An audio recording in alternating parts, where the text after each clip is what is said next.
Hello, and welcome to another episode of the Citizens of Lorcana podcast, a podcast where we invite you to be part of their world. We're your hosts, Jared and James, and today we're going to talk to our very good friend Brandon of BSquared 24YT. YT. So without further ado, let's jump into the episode. Hey everyone, welcome to another week. Last week we took a chance to spotlight some of our favorite new content creators, and there are a lot of you, and we love you all. And today we are chatting with one of my very favorite people in the Lorcana community, Brandon, aka BSquared 24YT. I got it right this time. How's it going, Brandon? It's going awesome, guys. I have to say, this is one of my favorite. Well, this is probably my favorite podcast to listen to. Honestly, it was one of the first ones that I came across when I found out about Lorcana, and I've been like, I listen to every episode. I try to listen to most of the content and stuff that gets posted for Lorcana, but this is the one that I like look forward to every week. Like I wait every Friday for it, so I'm very excited to be here. Oh, shucks. Yeah, thanks. And you're like, why didn't you have me on sooner? I know, and that's the thing. Like, we talked about this a lot. I was like, I need to get you on our show. And Brandon's like, well, I don't know what to talk about. I'm not an expert in anything. It's like, it doesn't matter. We just need to talk. So yes, today we're taking that opportunity. Okay, so let's see. This is going to be hopefully a wide-ranging chat, and we delve into the life of Brandon, or we just ask him a few random questions. One of the two. First up, so where did your username came from? I mean, I know where part of it came from, but why don't you explain the whole thing? Yeah, so I actually love telling people about this. The root of it stems from my aunt. It was my mom's sister. She was a huge influence on my life. She was basically like a second mother to me. And she's no longer here. She had lots of kidney problems, had to go on dialysis for a really long time. But she was around until I was probably 13 years old and was like, I don't know, she spent a lot of time with us. She was always a super safe space for me. And one of the things she would do on Christmases is me, my sister, and my dad all share the same first initial.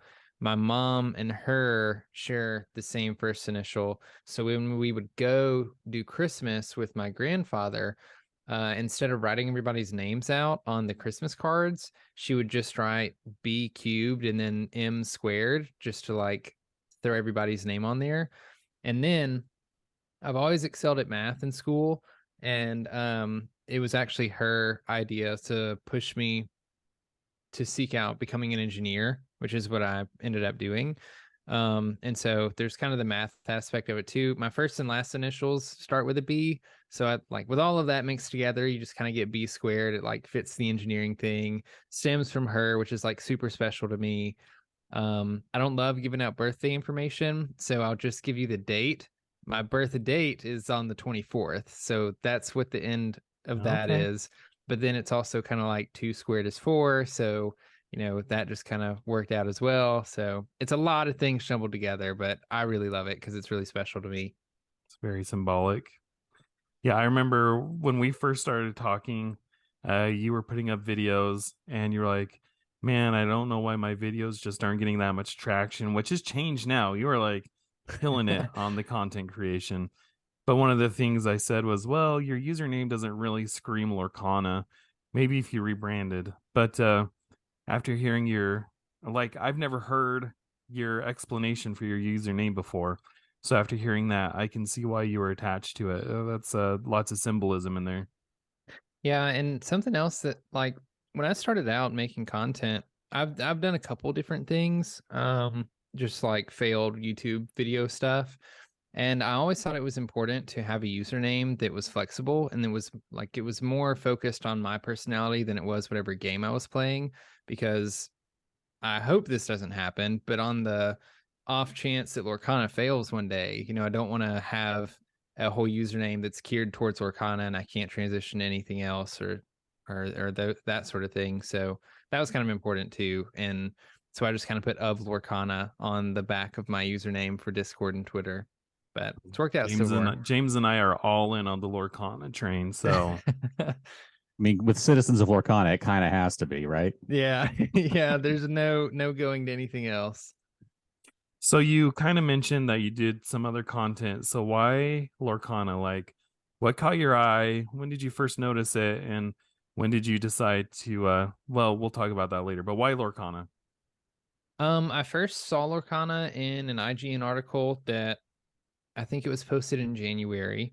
From what I understand, it was like just after the dark times, is what you guys like to reference it as, where you guys didn't have anything for months. So I came in at like a perfect time. Um, but I saw it. I had recently just started playing Pokemon, because I had mainly been playing digital card games before that, and then I thought it would be fun to start playing physical card games again. So I've been playing Pokemon for probably 3 months at that time. And then I saw that article. It was shared in my LGS Discord, and like as soon as I saw that Mickey BLT art, I was like, "Oh my gosh, this is awesome!" And so I started reading all of it and realized it was a Disney card game. I was like, this is Disney. It's a trading card game. At the very least, I knew collectability was going to be huge on this thing. I connect more with the Disney IP than I do the Pokemon IP. So that was another thing. I was like, I would probably enjoy this a little bit more.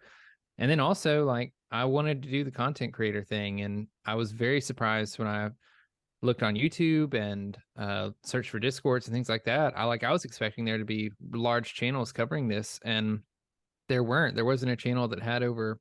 I mean, there might have like John T might have had 500 subscribers or something. So I was like, wow, I'm like here at the beginning. So there was that too. Yeah, it's not as daunting entering the space if there's not a few like massive people dominating it, right? Yeah, exactly.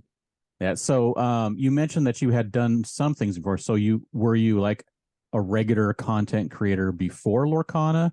Um, and if so, I'm guessing that the whole Disney thing was what made you pivot, if so. But if not, what was the drive to actually create content? It's sort of interesting. I like growing up, probably when I was in junior high and high school. I don't know if you guys are familiar with Casey Neistat, but he like revolutionized vlogging on YouTube. And I've always had a desire to create content. And like I can even remember when I was small, I used to do, my parents probably hated this. I used to make these like toy guns out of paper, like realistic guns with just a bunch of tape and copy paper. And I wasted so much tape and copy paper. And even back then, I was probably like 8 years old. I was asking my parents if I could make a YouTube channel so that I could like show people how to make these things that I was watching other YouTubers do. And I even remember in high school when I would take trips, I would try and record videos on the trips and do some sort of like video edit vlog thing. And so regarding to the content creation that I did, it was honestly just a bunch of random stuff. Like when I was in college, I had a group of friends that we all played a Riot Games game called Valorant together. I recorded some of those games and posted a couple videos at another friend that I played some Call of Duty with and just recorded those type of things. There wasn't anything that was super consistent, but the whole time I was doing it, I was learning how to video edit. I was learning a lot how to like adjust audio. I've always loved studying YouTube in general and like content creation and what makes for good content and like why stuff blows up and how important thumbnails are and that sort of thing. So it really just ended up being one of these sort of things where I don't know if you've heard the saying of, I think it's like luck is when preparation meets I forget the other word. Perseverance? No, I've heard the saying. Yeah, opportunity. It's like Opportunity. Yeah, opportunity. yeah, it's and so it was like I'd just been practicing all these skills this whole time, and then that's why I was so surprised when I searched on YouTube for Lorcana stuff and I found out I was like, oh, there's this whole space here that like needs content creators because there aren't that very many people. And I didn't consider myself a TCG veteran, right? Like I haven't been playing Magic for 20 years or something like that. But I've been playing card games for as long as I can remember, and I really like Disney. And so I was like, if anything, I can provide information and I can do it in a real quality way because there was a lot of really good stuff out there, but there wasn't anything that I saw I took a lot of inspiration from the Wasi. If you guys know him, he does a lot of Pokemon stuff. Oh yeah. And I didn't see anything of that style, just like animated stuff. So I wanted to kind of replicate that in a really quality way. And so that's what I shot for. And so far it's doing okay. It's interesting to hear you say that because I have 3 kids and all 3 of them want to become like a YouTuber. So like there's something inherent in the younger generations that grew up with YouTube where they just like want to create and want to connect with the world. But it's really cool that, like you say, you took your shot, and I mean your videos are killing it. So I think you're making it, and to hear your like to hear you put it all together like that, where you're like all these things came together. Like I'd done all this practicing, all this video editing, and then it came together at this moment for this time, and like you seized it. I think that's incredible. Yeah, it's just like, I don't know. I consider myself super lucky because I came in at a time where Lorcana was starting to pick up again because I didn't know anything about it like back at D23 or anything like that.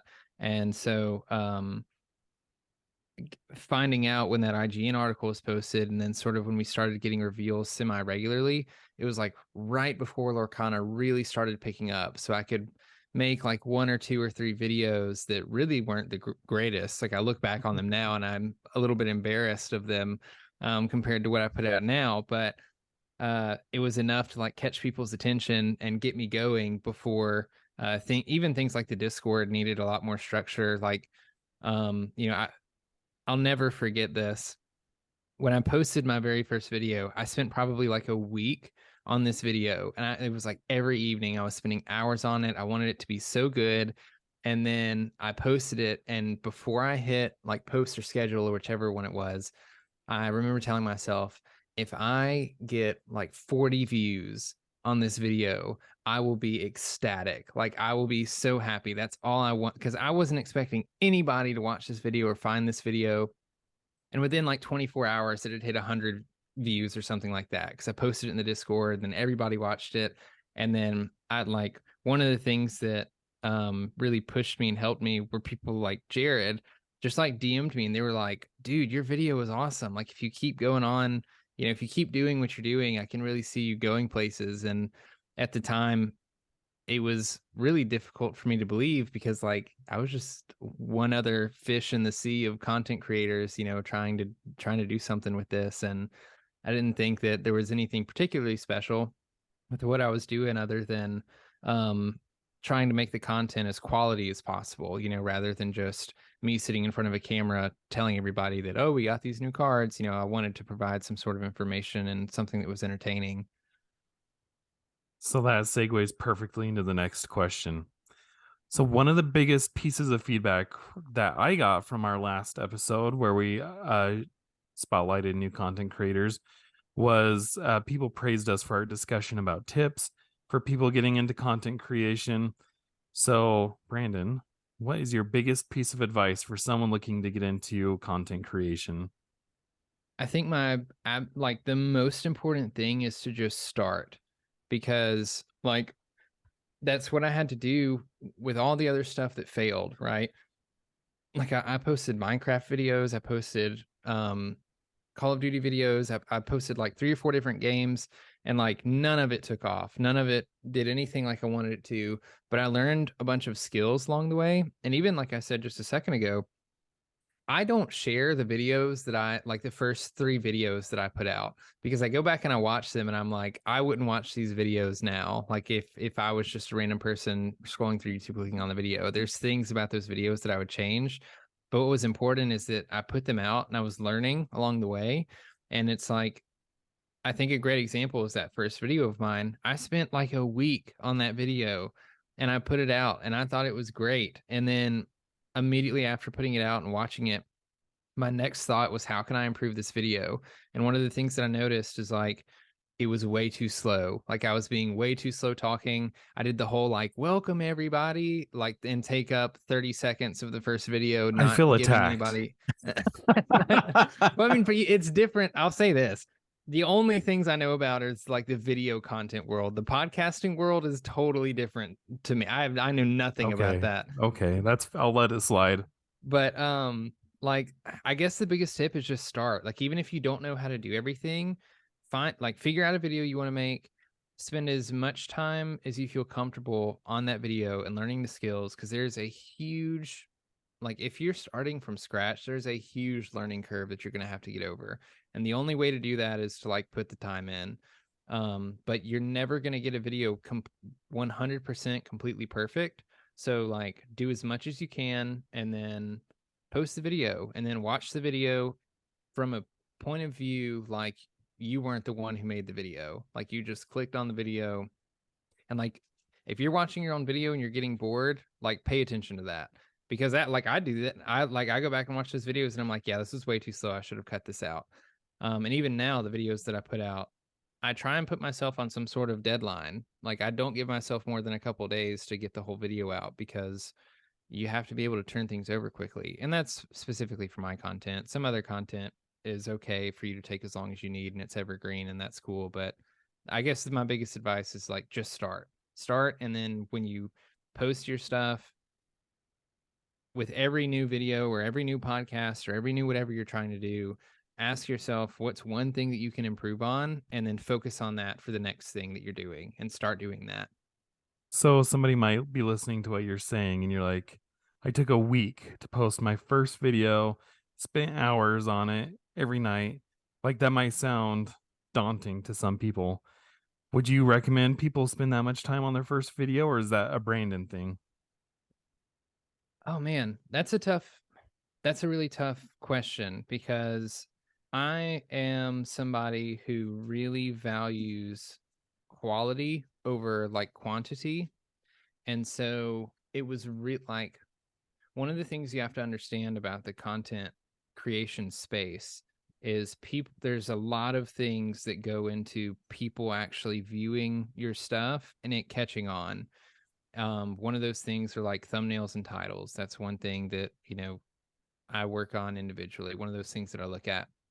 But another is just the quality of your video. Like if people click on your video and it's not very well made, they're probably not going to keep watching it. And to be honest with you, I think it's more important to just get something out starting out. So maybe like you don't have to spend an entire week on it, like I was talking about, unless you're sort of a perfectionist like I am. And I had the luxury of knowing a little bit of what I was doing. And I had an idea in my head of what I wanted that video to look like and how I wanted it to be animated. And a lot of those hours were me looking on YouTube and finding tutorials on exactly how to do what it was I wanted to do. So, especially somebody's starting from scratch, like you're going to have to put hours into just learning how to do whatever it is you want to do. Um, but I think it's more important to just start creating because as you put things out, you'll notice things that need to be improved on your own. And then like while you're putting stuff out, your content's going to continually get better and better. And then hopefully if it keeps getting better and better, your audience grows and more people find your content and are entertained by it and that sort of thing. So I guess to answer your question, like, no, you don't have to do like I did and and spend a whole week on your first video. Just one more quick little comment and then we'll move on. But hearing you talk about finishing your content, looking back at it, seeing how you can improve, that sounds very similar to people when they talk about improving your game as a TCG player. At the end of every game, take a look at what you did well, what you did wrong, and that'll help you improve. I mean, you played Hearthstone. I used to play it so easy to just jam games and then move on to the next one. Anyway, just an interesting parallel. We're going to move on and kind of switch gears a little bit because we're going to talk about Gen Con. Now, Gen Con is, when we're recording this, roughly 5 weeks away. So besides being there to be on the floor and meeting all of the people that you've been talking to in the community for months now, what is like the ideal Lorcana experience at Gen Con going to look like for you? I would say the ideal Lorcana experience is going to be hanging out with everybody from the Discord, getting product, opening all the product and jamming Lorcana as much as possible with all of my friends. And like, ideally, I'd love to make top 8 in that starter deck tournament on Friday. That would be awesome, just to be able to say that I did it and be able to experience that finale and record some of it, and make videos and that sort of thing. But um ultimately I decided to go because like all of my friends that I now consider super close friends that I've been talking to for months are going, and it's going to be an opportunity to meet them. So I guess my biggest hope is like that there's a decent amount of product there, more than just starter decks or something, enough for us to really have fun and jam games and hang out for a couple days. One of the things um, that you are doing is that you design these really cool looking jerseys for Gen Con. And I remember when you first tossed this idea around in the Discord, I said something like, if you want it to happen, make it happen. And like, to your credit, you did. You took that idea and you ran with it. Because so many times people will throw an idea out there hoping that somebody else will latch onto it. So I'm just like super proud that you did that. But what was that process like? And what kind of response have you received? So I have to give a shout out to Sneaky Buffalo from the Glimmer Gang group, because initially the idea was thrown out mainly because in the Discord we all were getting so close, and like we were all talking about how excited we were about Gen Con and when the game releases, and everybody wanted to be competitive and all this other kind of stuff. I was like, man, there's absolutely going to be competitive teams that come from this Discord, from people that have met and they're like, we all want to be competitive, let's help each other out. And I've always loved the idea of having a jersey and like being a team, that kind of thing. And I guess it was just thrown around how fun it would be to like have matching things at Gen Con so that we all could find each other. And I thought a jersey would be cool because we all were going to be playing in the starter deck tournament. Um, and so it basically started with me asking everybody like who would actually buy one, because I didn't want to go through the process of figuring all of that out if 3 people were going to order a jersey or nobody was interested. And a lot of people were interested. And then I wanted to make sure that it was affordable for people. So I asked people like how much did they want to spend, because jerseys aren't usually that cheap. And if a jersey was going to cost $100, like a lot of people aren't going to buy that probably. So maybe I needed to make a shirt instead. And people landed around like the $60 mark, I think, $60 to $50 if I remember. So I started doing a lot of research on where I could get jerseys mass produced and have a design that was going to be that cheap. And I really had a difficult time finding anything. Like I was doing the content creation thing on the side as well, trying to keep up with that, and then all the other just like normal life things. So for a hot second, I didn't think it was going to happen because like I couldn't find jerseys that were going to be that cheap. And then Sneaky Buffalo gave me the link to the website and the company that I'm using now, which I don't remember. And if it wasn't for him, like it probably wouldn't have happened, because I looked at the website. They had dozens and dozens of designs. They happened to have 1 or 2 designs that represented what I thought would be like ink, that were kind of Lorcana themed. And so I started looking at prices on, how much would it be at the end once we added all the stuff we wanted. And it ended up landing pretty much right at that like $50 mark that people said they'd be happy with paying. So I did that. And then from the beginning, I thought it would be really cool to have 6 jersey options where you could get a jersey color for whichever ink color you wanted. I thought it was cool because people would pick their favorite ink, but I've come to learn that people just seem to be picking their favorite color, and it's not tied to the ink at all. But the options are there, so that was fun. And it was basically just running a lot of Google forms and then like letting those run, and then the logistics side of it is literally me just emailing everybody individually and saying, hey, is this what you want on your order? Yes, it is. This is how much you owe, that kind of thing. So I'm really happy that it's happening. I didn't tweet a lot about it because I didn't want it to be something that like I got thousands of orders for or anything. But I did tweet when we were finalizing which design we wanted, and Gen Con actually responded to me on Twitter, and they were really excited to see us all having matching jerseys like that, and they're requesting a giant group photo from everybody wearing the jerseys. So at some point, we're all going to have to get together and make a giant group photo for them. That is so cool. That is really Like, cool. that's like goosebumps there. So, question is the ordering period over? Yeah, the ordering period is over. We're kind of going through. I'm like making mock-ups for everybody, making sure that everybody's mock-ups looks the way that they want it to before I actually order everything and getting payment. So sadly, you can't get one right now. People have asked if I'm ever going to open it up again because like I know Miami TCG Con is coming up soon after Gen Con, and I've already had people ask me like, are we going to have anything for Miami TCG? And I'm like, no, we're going to wear the jerseys we made for Gen Con. Because I'm not doing that all over again. So if there's enough demand for it, I mean, it's easy for me to like open that back up and order a bunch more. But I don't know. If there's demand, I'll open it back up. But for now, it's closed until Gen Con probably. That's a big project, actually. I know. I mean, we deal with some T-shirts on the Comic-Con blog for inside the team, and that's like 15 shirts, and they're all the same, and we don't have to worry about anything except for sizes, and that's still a bit of a process. So all the work you did, even finding it and all that, that's a lot of work. So for everyone who got one, thanks, Brandon, for doing all that work. And Thank shout out to everybody. Sneaky. Yeah, like thanks everybody that's getting one, because I think that there's over 40 jerseys that have been ordered or something. So there's a good deal of people that are getting it. And like I don't say this to be any type of way, but like I'm not making any money off of it because I wanted to make sure that it was as cheap as possible for everybody. I also didn't want to get into the legal things of profiting off of anything like that.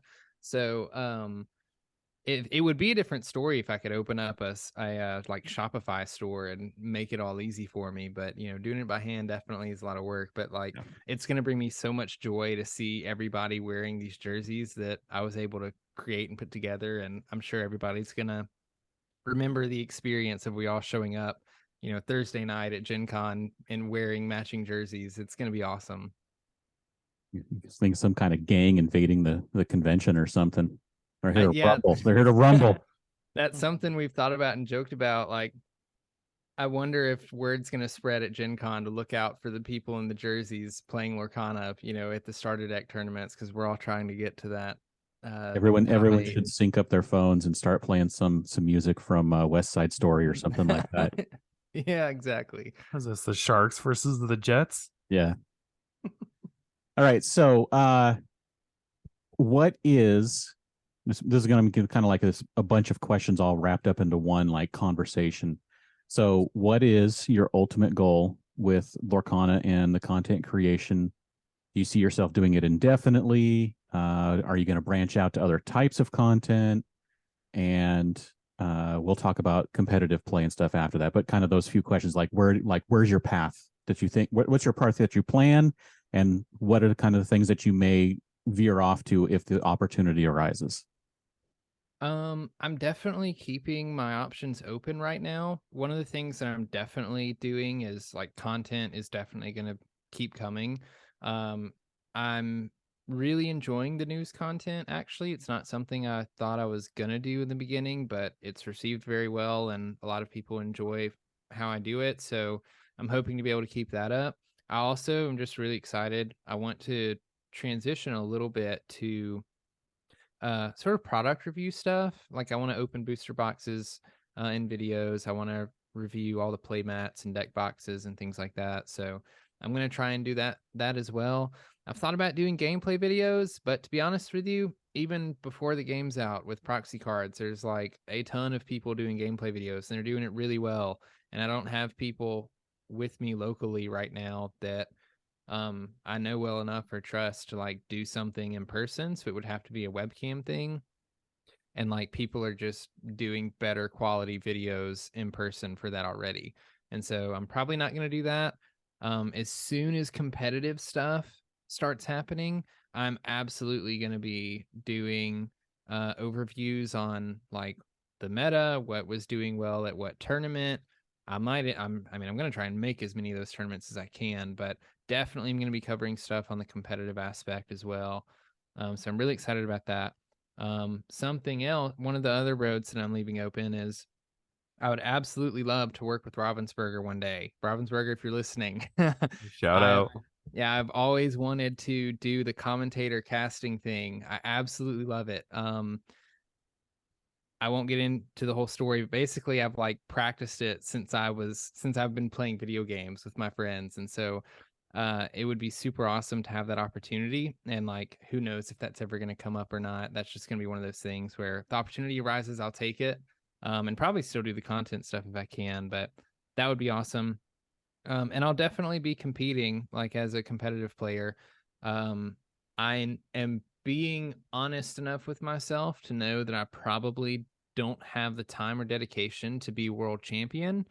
But I definitely want to put enough effort to be good at the game. I have goals to like top 8 large tournaments. You know, if we ever see regionals or nationals, I would love to, if I'm not commentating those, I would love to absolutely push for the top, you know, and work with a bunch of other people in the community to play test. And I'm not like a part of a team or anything, but definitely have competitive aspirations to sort of like prove my worth to myself as well.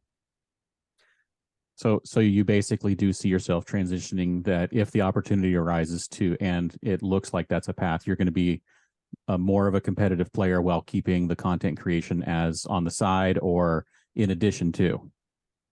Yeah, to be honest with you, that's probably a little bit backwards. I'm probably going to be more content creator than competitive player just because I enjoy the content more. I enjoy the community, but I think I can do both. And like as much as I can compete, I'm going to compete, you know, and like I'm not gonna dedicate every evening and every day to practicing Lorcana so that I can be the best that there ever was. But you know, I definitely am gonna try hard enough to perform well and be somebody worth talking about, you know.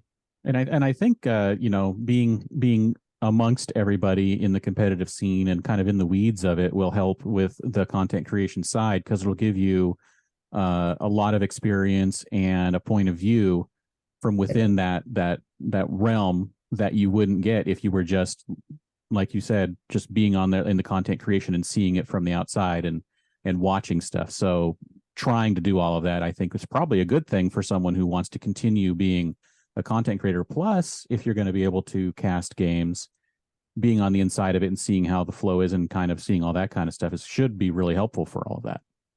Exactly. I followed a lot, like I've mentioned before, I followed a lot of Pokemon before I was transitioned to Lorcana. And like, I love how they set up their competitive stuff. And there's a couple casters over there that I follow and competitive players. And yeah, like the casters that I love, they know the ins and the outs of the game. They know which decks are good and which deck counters the other deck and, you know, all of the matchups and that kind of thing. So even if I take one of those other paths, even if it's just content creation, it's going to be nice to be on the inside, and it's going to be important to have that information and know what I'm talking about. So you are a mod in the Lorcana HQ Discord, and you and Lee Barb's. Okay, I shouldn't say this. You guys are all amazing, but if I'm being biased here, you guys are the best. I love the way you interact with the community, and honestly, I think that that's one of the reasons why your content has taken off the way that it has. Like, you can be in the HQ Discord and not know who BSquared is. So, um, being a mod also comes with its own challenges. What is something you wish members of the Lorcana HQ Discord knew about the modding experience? Oh man. Um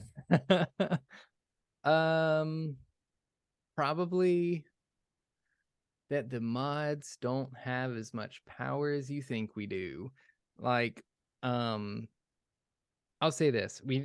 We can't usually make changes immediately because that's what happens a lot of times. People notice an issue or something that might need to be changed in the Discord, or maybe something isn't working correctly, and people bring it to our attention, and I try to listen to them and maybe explain to them why things are the way they are right now. And then sometimes people can get a little upset or a little heated because they don't think it should be that way and it should just be changed another way. And like sometimes I might even agree with them, but at the end of the day, like I'm not, there's a lot of us that are running the Discord. And so I can't just go in and make a change on my own. But probably more importantly of what I would want to say is like all of the things that are being said in the Discord in regards to opinions on how it's run, what needs to be changed, what needs to be added, etc. They are heard and they are absolutely shared with the mod team. I can promise you that everything that's already been talked about or complained about or suggested has already been brought up with the mod team, and like we are working on a lot of stuff. I was actually talking to Medina, Leebarbs, and Ixia last night in the voice chat because we all just happened to be there at one time about a couple different things that had come up and things we're trying to sort out and prepare for as Gen Con is coming, knowing that the Discord's probably going to explode. Like I don't think people realize, one, that they are being heard. I understand that is an issue that sometimes it feels like people complain about things and it's just kind of lost to the void, but I promise you it's not. But then also I don't think people understand like just how many problems we're trying to solve in the background, because there's like a bajillion things that people want and we try to consider all of it. And I've told Medina this, as much as I consider myself a mod and it's important for me to make sure that the community is welcoming and inclusive and not toxic and those sorts of things. Then right after that, I feel a responsibility to be a representative for the community. And so rather than being somebody that like, is on a power trip and like thinks that I can do whatever I want, as much as I might to act like that sometimes in the Discord, like realistically, I'm going to Medina and I'm presenting your arguments to him. And like Medina will admit, like he and I don't always get along. Like I'll present something and be like, hey, I think we should do it this way. And then he says, no, we should do it this way. And like we argue about it, not in a bad way, but like we just discuss it. And I try really hard to represent the community and especially the content creators, because I myself am a content creator. And so like your stuff is being heard. And we're going through it, and like I guess just ask for patience essentially. And I will say, because I'm like a pseudo mod, I'm a mod, but I mean, you guys do the heavy stuff. So I can testify though that what you're saying is true. You do bring a lot of the complaints to the mod chat. And I just wonder if maybe when you bring something to the mod chat, like something that somebody brings up, maybe if that was communicated like, hey, like to the person, hey, we heard you and we're discussing it, maybe that would alleviate a lot of people's concerns. Anyway, we're not here to solve problems. That was just a thought that came to my mind. So that was an incredibly thoughtful answer with a lot of information, and you probably could have just said Jared's a horrible mod and moved on. It's true. Like I stir up trouble more than I shut it down. So no, that's not true. It's not true, but it's funny. I feel like I cause as much chaos as I prevent most of the time. So next up, I've been asked to ask you this because apparently it's a glaring issue in the community. What is your problem with Magic Mirror? Oh, geez. Okay, how long do we have? No, I'm just kidding.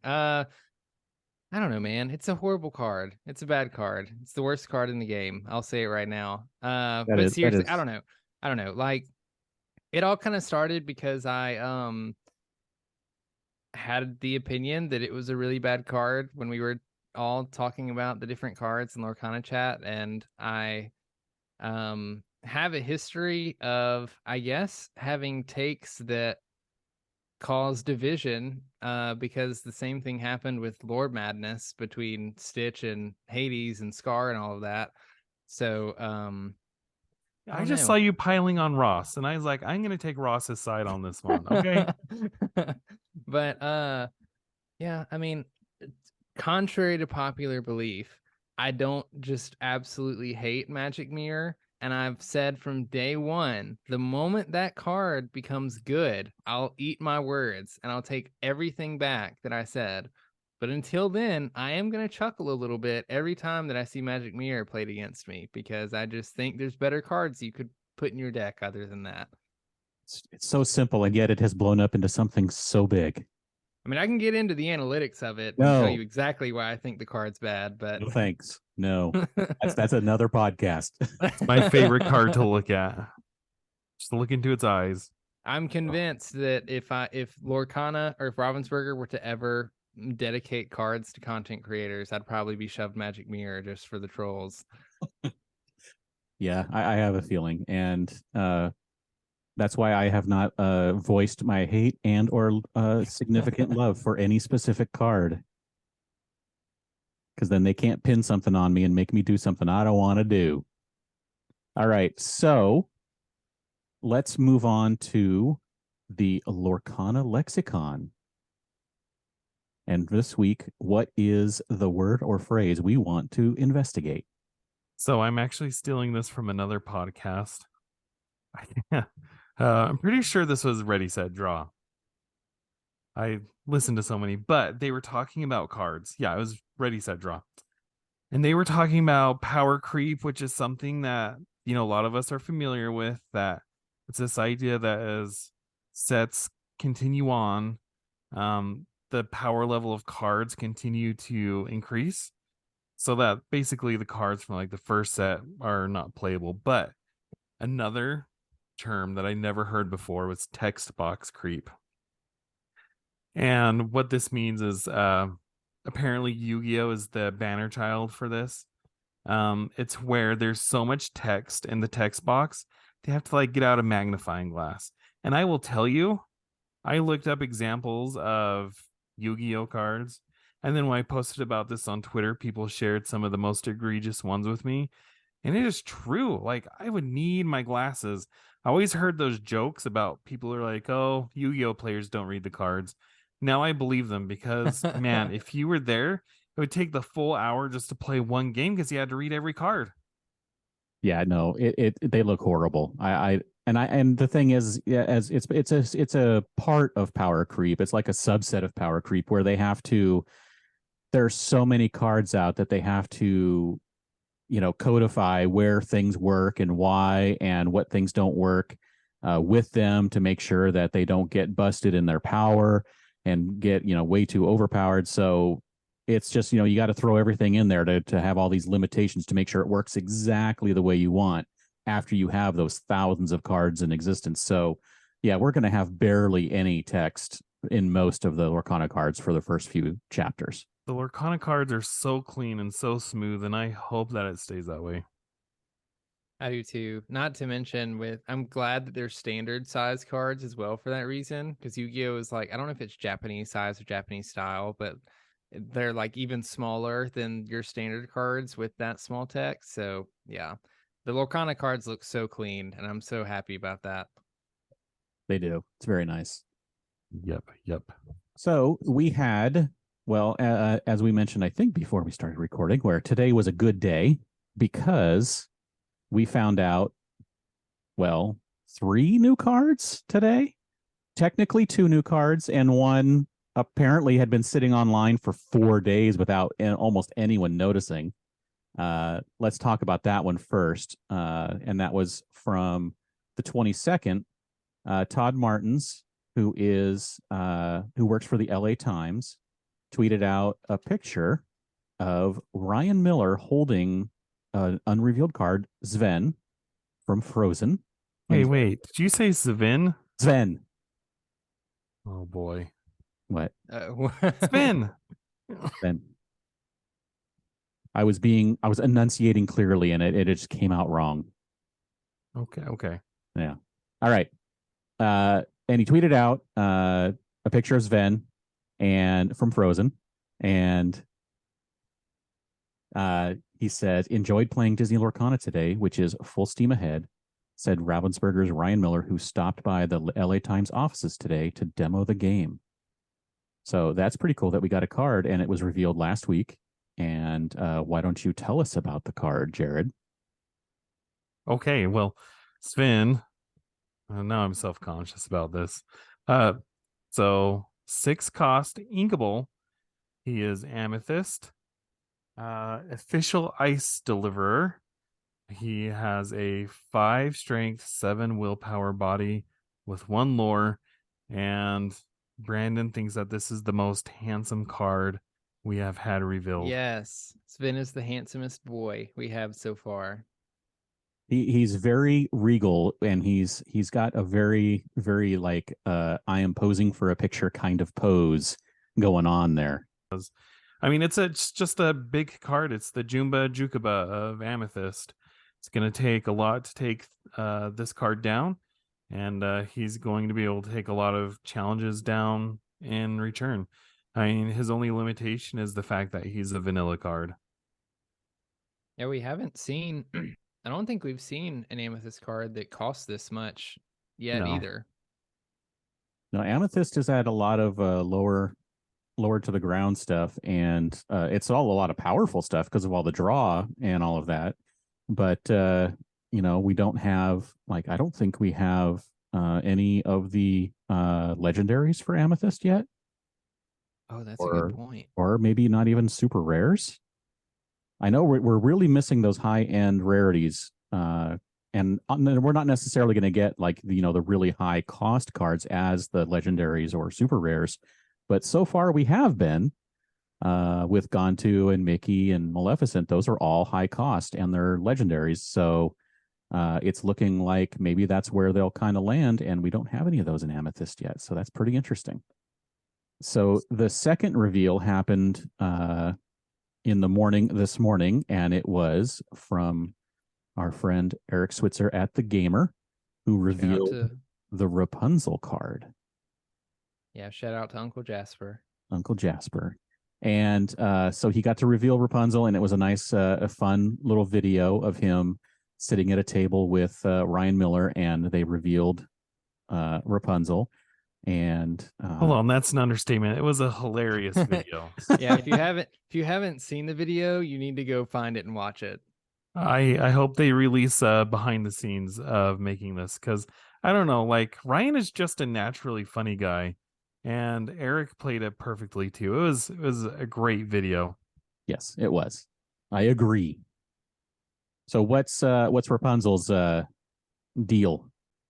Who wants to? You got it pulled up, Brandon. You want to go over it? Yeah, I can run through it. So Rapunzel, letting down her hair, is a ruby uninkable 6-cost card with 5 strength and 4 willpower. She has 2 lore, and she has the ability called Tangle, which says when you play this character, each opponent loses 1 lore.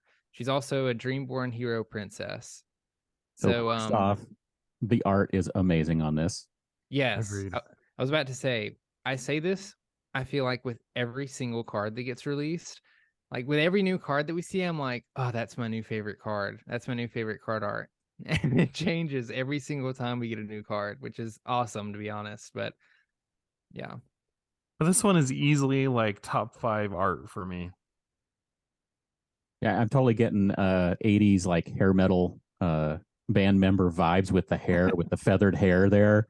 So her eyes kind of look like Megara's from Hercules. Oh, yes. You're right. So this is a pretty cool card, and what a lot of people were discussing was that it may not be the best card in 1 versus 1, but it's another card like the Ruby Aladdin card. It's a very good card in multiplayer where you can affect more than one of your opponents at a time with this ability. Yeah, I'm really excited. So Ruby's been my favorite ink since the beginning, and a lot of people slept on it because we just saw Evasive for the longest time, and people are like, yeah, that's boring. But I'm really excited to see more of this like manipulating lore stuff coming out of Ruby. I think Rapunzel's definitely a multiplayer card. Like, she might have a spot in 1v1 stuff. I certainly don't think she's like the worst card revealed so far. But she definitely has a place in multiplayer games, and I don't know, it's just another one of those really fun cards where you get to mess with your opponent's lore. I would dare say she's not even one of the 5 worst cards revealed. Yeah, I would agree with you. I'd like, she's not the best card, certainly, but she's definitely not one of the worst cards either, in my opinion. I agree, but I don't know what I'm talking about, so take that worth, whatever it's worth. All right, so we had one more reveal that was kind of teased by Team Lorcana on the Discord, and then we got an official tweet from Disney Lorcana that says, "Surf's up. Happy 626 day to our favorite experiment." And of course, we get Stitch, Carefree Surfer, who is Amber, 7-cost inkable with 4 strength and 8 willpower, 2 lore, and the ability Ohana. When you play this character, if you have 2 or more other characters in play, you may draw 2 cards. And he is a Dreamborn hero alien. This is also one of the legendary cards. I think it might be the first one in Amber. So this is an awesome card, and it features the art that is on the Stitch lore book or card album, whatever you want to call it, that they revealed as one of the products. This is just an awesome card. And I know that, Brandon, you are Stitch's #1 fan. So why don't you tell us how cool this card is? Yeah, I'm ecstatic for this card. One of my favorite things about this card, so like this is definitely my favorite art so far. And like I don't think that's gonna change with the next couple cards. The reason for that, one of my favorite scenes that makes me laugh every time I watch Lilo and Stitch is when Lilo tries to explain why she was late for class, and it's because she had to feed the little fish Pudge a peanut butter or a peanut butter sandwich, because Pudge controls the weather. And in this art for Carefree Surfer Stitch, Stitch is holding a peanut butter sandwich, and you can see Pudge swimming around in the water beneath him while he's surfing. So it's just so so fun and full of flavor in that sense. In general, I like also he's a legendary, which is also just cool because I mean Stitch deserves to be a legendary card, let's be honest. And like he just seems like a pretty good card. Like it's expensive. It's 7 ink, but mixed with a little bit of ramp, I think like it's going to be great. And even without ramp, I mean, Stitch Rockstar already has a lot of draw power and abilities, and so to also have this Stitch in Amber with Stitch Rockstar that also provides you more draw and is catered around having multiple units on board because you have to have 2 or more characters in order to draw 2 cards with Carefree Surfer Stitch. Like it's just awesome. I'm definitely including this Stitch if I'm also playing Rockstar Stitch, and like I really can't wait to see what kind of crazy decks come out of this. Especially because so far with the Rockstar Stitch, we've seen a really aggressive lore questing deck come out of it where they run like a bunch of really cheap units. And so for this to be a little bit more expensive, I'm really interested to see how that fits into some of these decks. If it transitions to a more mid-range deck or if it stays pretty aggressive and just keeps this as a top end. So yeah. Well, I think the thing that makes it legendary is that ability.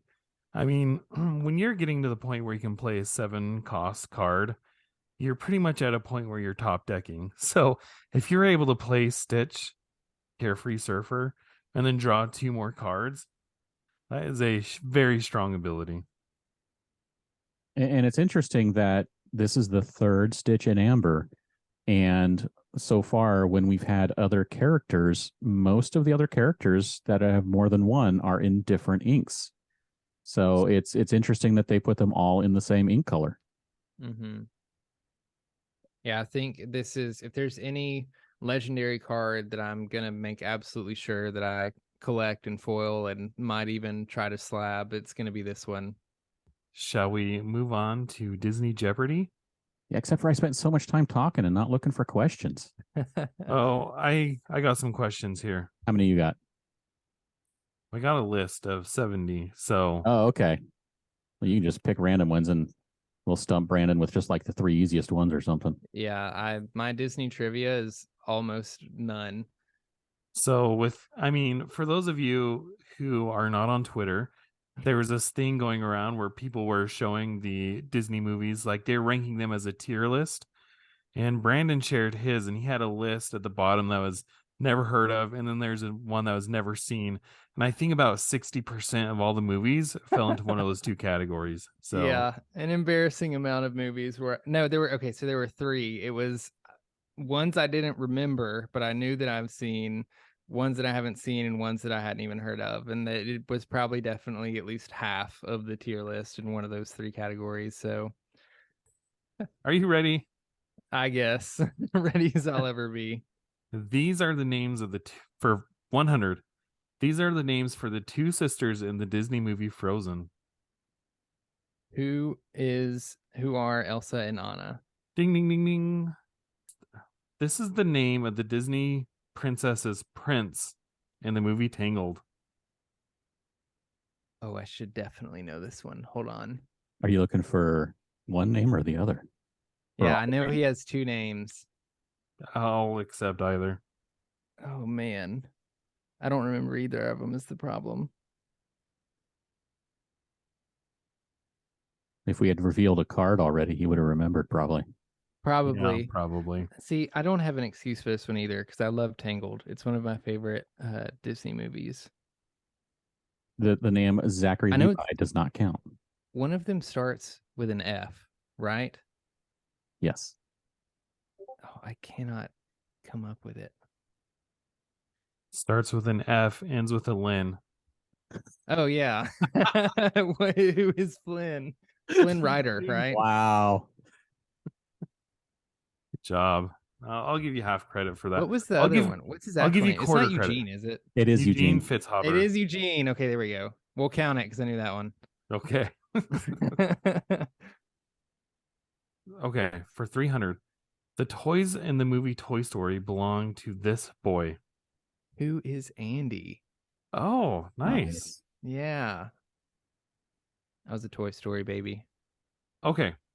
The ice cream shop in Zootopia is owned by this type of animal.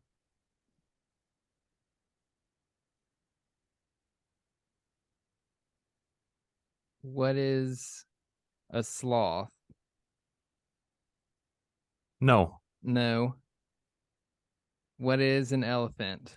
Ding, ding, ding, ding. And Great that's one of the job. movies I know that I've seen, and I don't remember it for some reason. I remember liking it. I just don't remember anything about it. This is one you should get. But it's the 500. This is 400, right? Or is this 500? This is the 500. You just asked me 400. Oh, okay. Gotta make Well, it hard. Gotta make it somewhat hard. if you want a 500 question, here we go. This is the name of Maleficent's pet raven.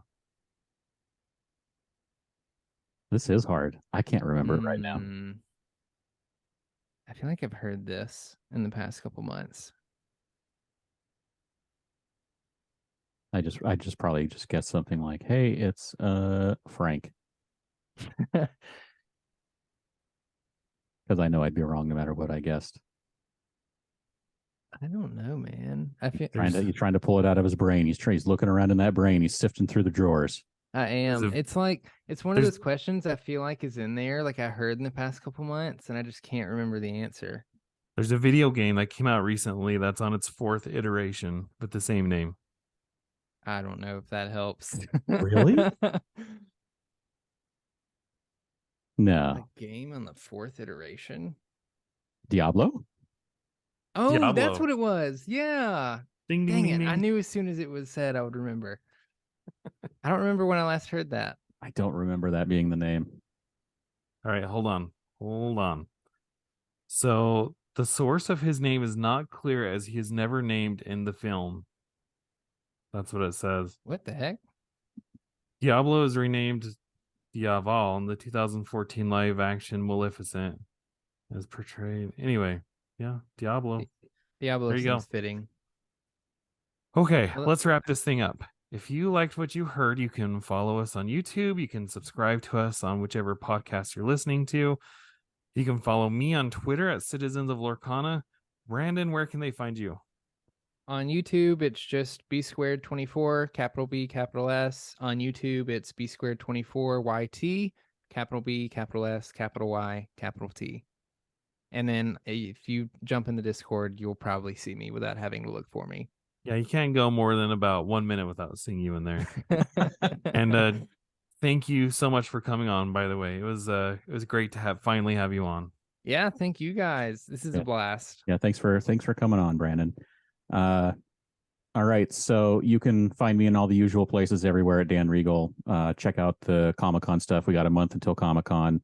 You can check out SD Concast, and thank you all for joining us, and we'll see you next time.